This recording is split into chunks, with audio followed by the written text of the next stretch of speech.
Today we are ranking all of the bespoke warbands in Warcry. War games on toast. You what? Welcome to War Games on Toast, all of you lovely people. It's me. It's Toast. How are you this wonderful Wednesday? Last week we dabbled in how you could build your first ever Warcry warband, and this week we're going to pivot a little bit towards the bespoke warbands and rank them based on an interesting mix of efficiency and bias. Now this isn't just a look at their one box appeal, this is a look at all the bespoke warbands on a grander scheme. That being said, I will likely mention one box from time to time when it is relevant because some warbands are actually really good right out of the box. But just remember, that isn't the focus of this video. Finally, whilst I am coming at this from a serious angle, this is ultimately just my opinion and a little bit of fun. I might place things higher or lower for completely arbitrary reasons, and if you disagree with any placements, make sure to let me know in the comments down below. And whilst we're on the topic of engagement farming, please consider leaving a like, subscribing and sharing, as that helps me fight against that dastardly YouTube algorithmic demon. And if you want to help in a more tangible way, please consider signing up to my Patreon or my YouTube members, like all of these wonderful people on screen now. Badoosh. You will gain access to some monthly giveaways and some exclusive behind the scene content. But with all of that out of the way, let's get on with the show. And now for something completely different. So here we are in the tier list maker, and before we get started, we really do need to spruce up this list a little bit. Going from S tier to D tier just seems a little bit bland. I think we can mix it up and make this make more sense from a Toast perspective. So right off the bat, D tier? Nah man, D tier seems a little bit milquetoast, like at best, right? It seems a little bit bland. We need something a lot better than that, something that really highlights how naff D tier is and can be. Now my channel is based on bread for some reason, so what's more bland than stale uncooked bread? French bread maybe? Okay, let's name this the stale croissant tier. D tier is the stale croissant tier. Now C tier though, easy. Right off the bat, 10-second laddie tier. It just makes sense, right? This is where a warband goes if they manage to successfully put their bread in the toaster and it started to cook. Now of course the issue is it popped out too soon and there's nary a golden crumb in sight. It's better than a stale croissant for sure, but it definitely needed some more time to cook. Now B tier? B tier is pretty easy too. We're gonna call this a little bit crispy tier. Okay, a little bit crispy. There we go, a little bit crispy tier. This is when there's like a little bit of that golden crumbage going on the surface of the toast, right? This is for warbands that are going in the right direction, but bailed a little bit too early and ended up being a little bit mid, right? That crust hasn't quite developed yet, but you would absolutely dip this sucker in your soup. A tier is where things are really heating up, and A tier is absolutely the extra crispy tier, for sure. This tier is near perfection, but it is arguably slightly overcooked, which does knock it down a few pegs from pure perfection. Still though, these are almost the best of the best. You would eat this, no dipping, no soup required. S tier? Easy. Obvious even. Rub butter on my naked body tier. Obviously, these warbands are so good you would cover them in an opulent amount of butter, dripping with viscous golden goo. Not margarine though, are you insane? The cream of the crop, the true legends, the warbands that bring something that really helps elevate them to new, never before seen competitive heights. But that's tier list sorted, let's get cracking. So starting off, we have Chaos Legionnaires, and man, I have tried so darn hard to like these guys, but I just can't do it. It's just not possible. They are undeniably solid in terms of like their raw stats. They do good damage, they are nice and they're durable, and their leader is sound. The issue is they're just painfully boring. Their ability lineup is just sleep-inducing, dark packs not included mind you. So you really need to ally in something interesting if you want to add any kind of spice to your life. These guys are veering into stale croissant, but they are obviously too well-rounded to put there and for me to have any kind of integrity as a content creator. But they are definitely undercooked, so we are going to slap these guys into the 10-second laddie tier. Moving on to the Corvus Cabal, I have an unreal level of bias when it comes to the Birdmen, but honestly, I think they are pretty darn good. My bias be damned. We are talking solid chaff, a solid leader, and a fantastic in-faction mobility piece in the recently buffed Shrike Talon. Heck, they even have the woefully underplayed but decently mid-range units in the Spire Stalkers. Corvus Cabal are just a good time. Like, their abilities and their gimmicks still don't really feel all that great, even after a buff in the FAQ, but with what they have and the points breaks they've received, I think we can comfortably place these guys into a Little Bit Crispy, our first Little Bit Crispy member. Now, I love Dark Oath Savages, right? These guys are just so much fun. They operate in this kind of like mid-range brawl-ass state, and they do it so reasonably well. Reasonably well. Dark Oath have not one, but two main gimmicks within their warbands, and one of those gimmicks has not one, but two abilities that impact the match on a game-wide level with permanent buffs or debuffs, which is obviously really, really cool. They also have access to an incredible amount of wild dice generation. Their leader is legitimately excellent, they have solid chaff, solid mid-range, the Godspeaker exists, right? It's just such a funky warband that can be taken entirely in faction or pull in some allies and have a really good time in the competitive scene. I think there is real sauce in Dark Oath that could be extracted if more people just played them. So I am going to go out on a limb here, okay, and I'm going to put these guys into extra crispy, okay? Realistically, they should probably exist in a Little Bit Crispy, but I'm going to take the reputational hit and go out on a limb. And we're going to slot these guys into extra crispy. Yeah, I think that's where they belong. So the Tarantulas Brood. The Brood got a really nice bump in the FAQ when their leader got like 20 points cheaper. Now, a 20-point reduction on the warband might not seem huge, but it kind of is, right? It opens up so many options that they couldn't quite fit before, and as an avid Tarantulas Brood player, that was a pretty big buff. Bigger than I think a lot of people expect. Now, on the surface, Tarantulas Brood do look like a very one-trick pony.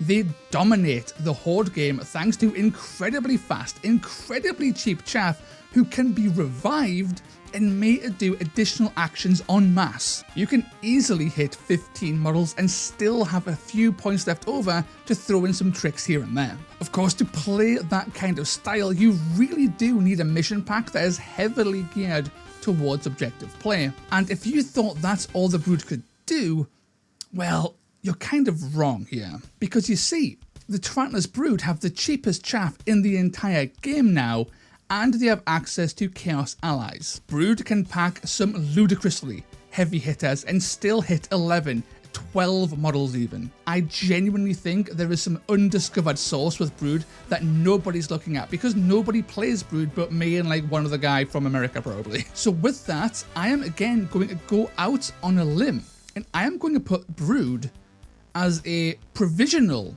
extra crispy, okay? Spider meta could yet be a thing, but we really need to dive into getting these guys to work. I think there's definitely something there, but the community, and myself included, just haven't quite found it, but there's definite potential. Unfortunately, we now go to the Skirgan Trueblades, and we have our first stale croissant, because these guys are entirely their leader, and everything else is overpriced and kind of ass. Once upon a time, you might have even took the leader as an ally, but frankly, there are just better allies within Death now than that Exemplar, even though he's still pretty darn good. As a faction, everything's just overpriced. They also have pretty darn poor abilities, and this just makes them painfully boring as a result. They look amazing, those models are wonderful. I just can't stand playing them. They're very much like the Chaos Legion in how they've got like kind of naff abilities and are kind of boring, But the difference is, the Chaos Legion have good units. The Escape and True Blades really don't. So now we move on to the Claws of Karanak, and the Claws of Karanak are really, really bad. They have an interesting gimmick that doesn't work well. They have really expensive chaff that just aren't worth their investment. Their Fire Dog is really, really mid. Their mid-range isn't that impressive, and their abilities are mostly nothing and boring, with the exception of their quad, which is admittedly hilarious because you can suplex things off objectives and it's really, really fun. And I guess their leader is pretty darn good too, even though he's slightly overpriced. For me, this warband really is just a good leader, and that's really it. And if all you have is a good leader, you get slammed straight into Steel Croissant, join the Escape and True Blades, and get out of here. Now, Hunters of Hawanshi are probably one of the hardest to rank in this tier list because they got massive, massive buffs in the FAQ. I mean, like 15-point reductions on some of their guys. These guys are now cheap as chips, but the trade-off is their reaction got substantially worse. The Hunters of Hawanshi have never been easier to kill, and that's really bad for a faction that is super squishy to begin with. But even with those nerfs, I actually think they've come out with a net positive. Like, they are universally made of paper, right? But they play the speed game very, very well. And they ally with so many excellent auto units and can do so way easier now because of their expanded roster, right? Like, sure, they only have like one legitimately good model in the entire range that can actually do damage, right? And the rest are just an efficient pair of legs. And that's really all you need. So I think we'll slap these guys in extra crispy and move on. Sadly, we can't say the same for the Idrillin Riverblades. These guys fall into the trap of being completely ass. They have a great leader who exists in a warband that is just undercooked on all levels. There's not enough variety in their unit selection, their build paths are not all that fun, there are better mobility factions in order, let alone the whole game, and you can ally out their only redeeming feature, right? So bam, Stale Croissant, get out of here, you watery wankers. Let's pivot back to some positivity. Jade Obelisk. I love the Jade Obelisk. They have incredible damage, great mid-range, and some seriously powerful abilities. The downsides do hold them back though. They are slow and have no in-faction way of fixing that in a way that's actually effective. They are deceptively squishy and their leader is straight awful. That and many other abilities are ludicrously wordy, to the point where many new players, new and old, will get confused on how to actually use them. Still, they are a very brawly faction within the Chaos Grand Alliance, which gives them all kinds of fun allies to mess around with, and despite their leader being awful, she is cheap, which does open up more points to add those allies. The last thing to consider is the state of the current official Games Workshop mission pack. They've now released the Ferocious Gnarlwood 2-pack, and that pack seems to really favour mobility in some form or another. And I think a faction that's mostly movement 3 with limited ways to increase their speed might actually struggle to do what you want them to do on the tabletop. And the meta has gotten really, really brawly, and the Jade Obelisk are quite squishy, right? 12 wounds will only go so far, and when you can't get into combat effectively, I'm not sure.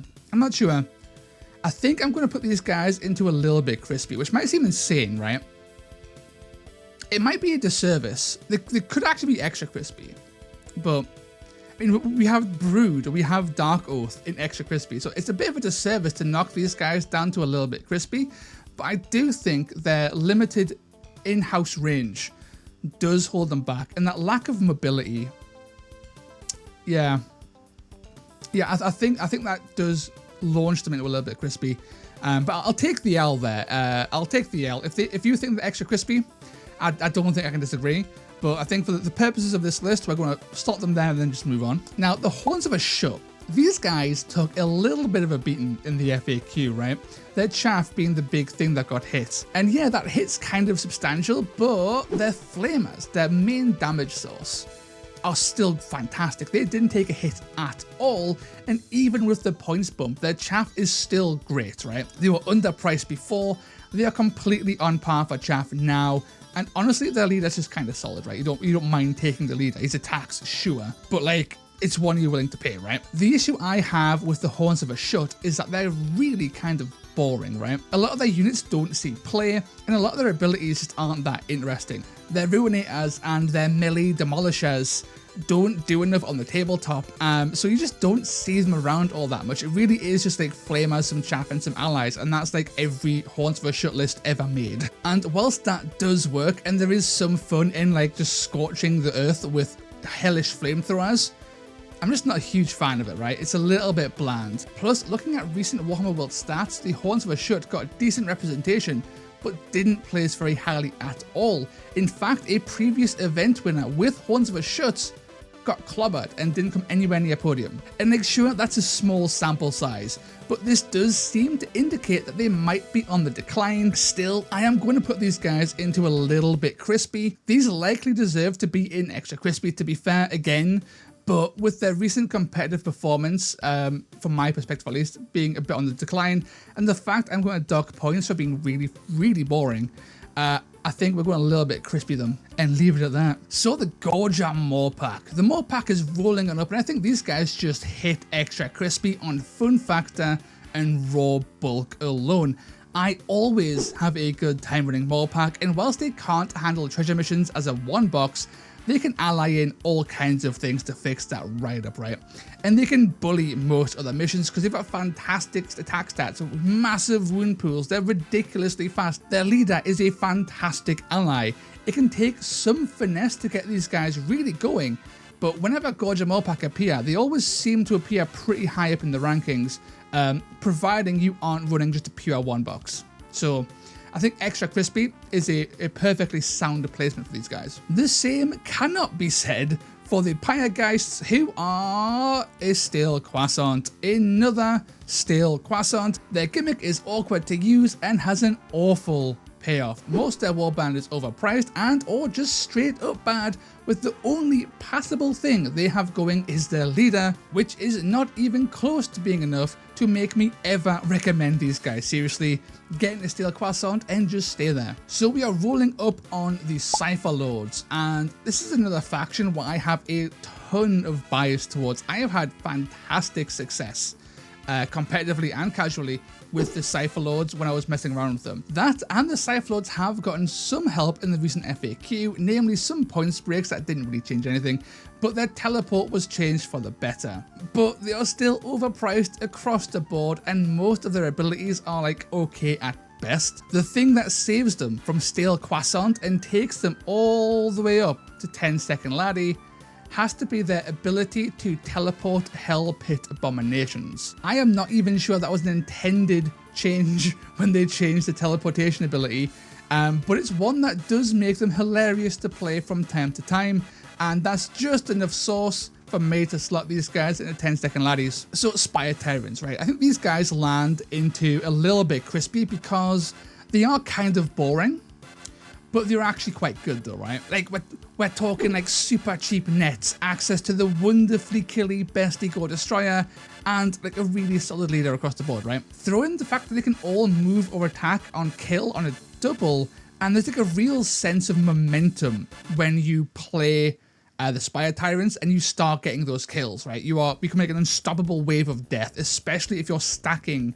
those big burly destroyers. And I think that momentum really does save them from the 10-second laddie tier, right? Because again, the Chaos Legionnaires are right down here in 10-second laddie and are just good guys with kind of bland abilities, and that's exactly what the Spire Tyrants do. But that one ability to be able to just move or attack on every single kill is so satisfying to do and gives them just that extra little bit that the Chaos Legionnaires just don't have for me, and I always have like a little bit of fun playing them, despite the fact that I'm aware I'm not doing all that much in terms of ability usage. So I think a little bit crispy is where these guys belong. Now this one might surprise you, right? Because Shadow Stalkers are bad. Okay, straight up, people don't like them. I don't like them that much. I've played them a few times now. But they're not fantastic, right? And I think most people would just steal a croissant these and move on. Some people might even slap these guys in a 10-second laddie, right? And, you know, we're okay with that. We can accept that. I am going to go and put my reputation on the line here and actually move them all the way a little bit crispy, okay? They are wildly overcrosted across the board, even after their points changes, and their abilities are kind of made with the odd bit of sauce sprinkled in, namely their big AoE explosion and their ability to fly everywhere, right? And sure, they are elves, so they are like a little bit too squishy for their cost, but they have access to insane speed, right? Their movement 6, warband wide access to fly, incredible nuclear quad potential, and they've got pretty good range spam, right? Those Doomfire Warlocks with their Hellfire Rings or the Twin Crossbows really do work if the dice go your way. They are a hit and run, super slippery faction that can just overwhelm with the sheer volume of shots, and that works. It's a playstyle that people like Off-Meta Musings use to great success, and recently I've also had some decent success with them, and I know the lads at 3 Hero and 1 Chaff have been dabbling a little bit in the K-Knight Shadowstalkers as well, so I think there's definitely some argument for a little bit crispy, so we'll see how that pans out. If we ever redo this list, this might go down again, but for now, I think there's just enough sauce here that we might see some interesting success with these guys. On to the Unmade, and man, the Unmade are one of the most forgotten warbands in all of Warcry, but they're also one of the coolest when it comes to their visual design, right? Like, sadly, they do have some glaring issues, namely their leader is disgustingly expensive at like 255 points for like 20 wounds. Like, the guy is insanely expensive, and their abilities are a little bit boring, right? And yeah, they've got access to faction-wide nets, they're everywhere, but I think they're lacking that extra spark that would put them into extra crispy, right? I think the Unmade deserve to be in 10-second laddie. Maybe. We'll lock that in. We're in 10-second laddie the Unmade. Again, that bland factor, I think, just knocks them down. Like, nets aren't that cool, the leader's too expensive, right? It limits their ally options quite substantially. So, Royal Beast Flayers, boom, right up there, naked butter tier, not even a second thought, no hesitation, right up there. Easily one of the hardest, if not the hardest warbands to play in Warcry. These guys have had a long road to finding success, but there have been some very high profile success cases as more players have discovered the source, right? Recently, my buddy Andy topped Warhammer World, and 3 Hero 1 Chaff's own Kyle Knapp is legendary when piloting these guys, a pioneer of Royal Beast Flayer tech. If you have the patience to learn them, you will go far. These guys can be unbelievably dominant in the right hands. Moving on to the Scions of Flame, and I think the Scions of Flame are very comfortably a little bit crispy, which is very fitting considering their theme. You could maybe put them into extra crispy, but every time I think about doing that, I'm like, they're just worse than all the things up here, arguably. I think they definitely comfortably exist in a little bit crispy. Scions do have a lot going for them. They've got an expensive but very solid leader. The Brazen Champion is a really nice elite brawler, right? Their Fireborn are good mid-range. They've got cheap and really effective range 3 chaff. Throw in the Explodey Boy and their really cool like nuking wizard, right? And you've got some really funky abilities. You just can't go wrong with Scions of Flame. Oh, and of course, they're great at swinging above their weight thanks to their ability to buff their strength, which is really cool. These guys can just clobber most things because even their most basic guy can swing up and clobber a Stormcast, right? It's really, really cool. Now, this one might surprise you a little bit, right? Rotmire Creed. Rotmire Creed came into Warcry at the dawn of 2nd edition, and they have existed as the less popular cousins of the Horns of Ashut this entire time, which is a real shame because the Rotmire Creed are like legitimately solid in their own right. Their leader is excellent, packing some fantastic stats, and one of the best burst damage abilities in the whole game in the form of lethal injection. Their elite fighters, the bloated ones, are great. They're able to tank, they're able to smash, they're able to throw nets, and like, not only that, their nets are arguably one of the best in the whole game, because if they land that net, they do flat damage up to a full 6, which is insane, and it's still just a double. Recently, Carrion Catcher's got a substantial buff, giving them a legitimately solid mid-range unit, and their chaff is cheap enough to have a good time and really bulk out your lists. And they've got a really cool take on a ranged ability with their blowpipes, which I'm a massive fan of. It can reduce toughness and everything. It's really, really good. The Rotmeyer Creed are just a complete package, right? They have access to so many good things that I think we can actually put these guys into an extra crispy tier. I like these guys an awful lot. I think they deserve more play, and hopefully we do see more people playing them. I think these guys have got a lot of potential, and their warband is just undeniably solid across the board. Super, super cool stuff. Now, the Untamed Beasts. These guys are weird. I'm going to slap these guys into a little bit crispy. I like them, but they never seem to do all that well when I've played them, or when I've seen people play them, or when I've played against them even. They've got some really funky abilities. They've got some really interesting build paths thanks to their pulls and their beast synergies. And their leader is legitimately a really good blender, right? Their mid-range is a little bit ass, but their chaff is cheap. Yeah, I think a little bit crispy is like the perfect place to put the Untamed Beasts. I really enjoy them. Okay, it's that time of the video. If you know me, you know what we're going to do here.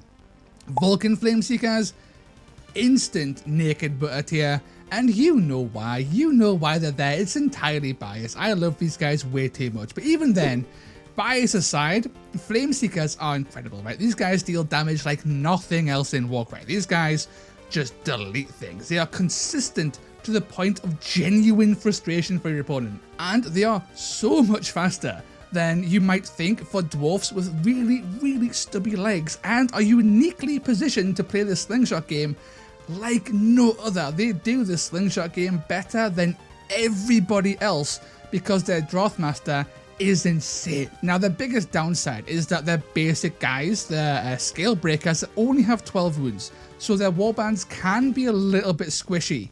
But if you can get the jump on your opponent and start smacking them before they smack you, that thing's probably going to die. Their damage is insanely good. They are just so much fun to play, and yeah, I'm using my bias to place them right at the top.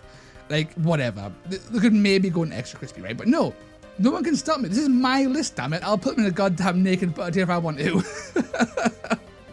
Now, Wildercore, these guys are weird. Wildercore are fine. They took a bit of a hit to their reaction, but isn't great. And unlike the Hunters of Warcry, who share that same reaction nerf, they didn't receive any points breaks, right? But they do have some really interesting build paths, access to cheap chaff, access to the Arbalister. Like, my general takeaway from them, though, is that they are kind of boring to play, right? That and them being only movement 4, I think really hurts them more than you might think. They rely on this hit and run style of play, and at movement 4, right, they're getting outperformed in that role by other Order warbands, namely the Hunters of Warcry, and even the K-Knight Shadowstalkers might be able to do what they do better because they've got a very similar unit with their twin crossbow guy, who is substantially faster. But then again, on the flip side, the Wildercore Hunters drastically outdamage both the K-Knight Shadowstalkers and the Hunters of Warcry because these guys can just fire over and over and over and over again thanks to their built-in abilities. So I think these guys are really, really solid, and I think we can comfortably place them into a little bit crispy. Is there a universe where they could go to extra crispy? I think there is. I think it would be fine to put them there, but I find them a little bit too boring, and I'm just going to dock some points for that. Like a little bit crispy. They go in this nice little mid-range here. This might surprise you, okay? Splintered Fang. You might think I might put these guys in a little bit crispy. If you thought I was going to be a little bit, a bit mean, 10-second laddie. But the Snake Boys, we're going to steal a croissant them. We're going to slap these guys and steal a croissant. And hear us out. Okay, this might be a little bit mean, okay? But their gimmick, it doesn't work, okay? That snake thing, it is straight up ass. It does not work. And sure, they do kind of make up for it. They've got decent chaff and decent mid-range. The issue is, right, they verge way too close to the criteria of the Trueblade, the Skurgans, the Claws, Pyregeist, Riverblades, and that's that their only really good unit, the one that's like the main draw, is their leader, and their leader is outstanding. I mean, if we were just talking the leader, right up there, right, rub butter tier every time. Their leader is so damn good. The best net in the game, a perfect net, the only perfect net in the whole of Warcry, on a body that is very, very good in combat, that's wonderfully priced. Incredible value, right? We love the True. Everyone loves the True Blood, right? We can't take that away from the Splintered Fang. The issue is, You can ally that guy into any other Chaos Warband, and you might as well do that because nothing else in the Splintered Fang is remotely interesting. Their abilities are boring. Their units are kind of boring and they're fine. They're nothing special. The only thing that is genuinely cool about the Splintered Fang, bar their visual design, is the True Blood. And because of that, I am slapping these guys right into steel croissants. And that might seem a bit too mean, but I'm a mean guy apparently. Today I'm being really mean. These guys, steel croissant all the way. The Monster Killers though. Now, Monster Killers, boom. Easy naked butter, right? These guys have insane damage at all ranges. Fantastic movement options, fantastic filler units, one of the best reactions in the entire game. Their leader is absolute fire. These guys are able to swing up, swing down, run around town and do Mork's work. You go up against Monster Killers and everything is a threat to your gameplay. They are so good. If you're a good enough pilot, you could one-box these and possibly win tournaments, right? These guys are really good. So good. Then we've got Iron Golems. Like, these guys, how can they not be naked butter tier, right? How can they not, even with their outwardly boring ability selection, right? Like, they're really boring in terms of their abilities. They bring one of the best bespoke lineups like in all of Warcry. We're talking a really solid leader, an interesting mix of really good mid-range options, a fantastic chaff selection, access to one of the best value units in the whole game in the form of the Armator, access to their own unique hammer, the Ogre Breacher, who brings all the raw power of a Fomoroid Crusher at a heavy 50-point discount. Iron Golems have been excellent since inception, and that hasn't changed one bit as nerfs have ravaged the competition. Iron Golems overcome their bland ability selection with just raw awesomeness. It's so much fun to run a Breacher, it's so much fun to run two. They're just so good to use, and yeah, easy naked butter, one of the best you can take. And finally, we have the Questor Soulsworn. Questor are the most fun you can have playing Warcry. They have so many ways to manipulate your action economy, and it is intoxicating to do so. They are some of the best allies in the whole game, and I genuinely think they are much better than people give them credit for. They've historically done very well at Warhammer World, landing podium and top 10 time and time again. In fact, Off-Meta just came back from a tournament where again Questor performed really well. You do have to put in the work here. You've got to think outside of the box to get their true value out of them. I am so happy to slot these guys into Extra Crispy and just call that a day, right? But we're done.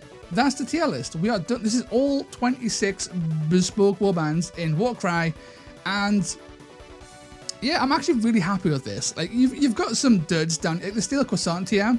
There's some duds there, right? But the majority of warbands fall within the little bit crispy and the extra crispy tier. And I think one of the big takeaways is that, for me, the best bespoke warbands, the Royal Beast Flayers, the Flame Seekers, Monster Killers, Iron Golems, right? Most of these are really fun to play, in addition to being really good. And 3 out of the 4 naked butter tiers are actually quite hard to get working without a bit of practice, Iron Golems being the exception there, right? I think this lineup of warband placements is kind of healthy. The only real disappointment here for me has to be the Pyregeists and the Riverblades, because to me these guys really are steel croissants, and the fact that they're the latest warbands in the game and they pale in comparison to almost everything else, right? These guys are all on par with Skig and True Blades, Claws Karnak and stuff, right? Like, it's such a sad sight to see. You know what? Splintered Fang, let's show some respect to their name. 10-second laddie. These guys just don't deserve to be there. These guys are definitely 10-second laddies on second thought. But that's it. That's the tier list, and I think I've managed to do a fairly decent job in justifying my placements. Sure, I could maybe move 1 or 2 of these lads up or down a slot, but I am going to stick with my guns. These are all locked in now. But let me know down below if you agree with my list. And of course, whilst you're there, be sure to hit that like button and subscribe. Until next time, lads, ladies, and everybody in between and beyond, ta-ra. Boy howdy, we've made it to the post Toast credits, so a massive shout out to my algorithmic demon slayers: Armor Enthusiast 7, Brioche, CT6497, Girth Demon, Head Knight of Paint, Heinz D, Long Run Hobbies, Lord Phylax, Sable Saber, Sam, Steve Bean, Tough Tootin' Baby, and Velas. Until next time, you wonderful people, ta-ra. Groovy.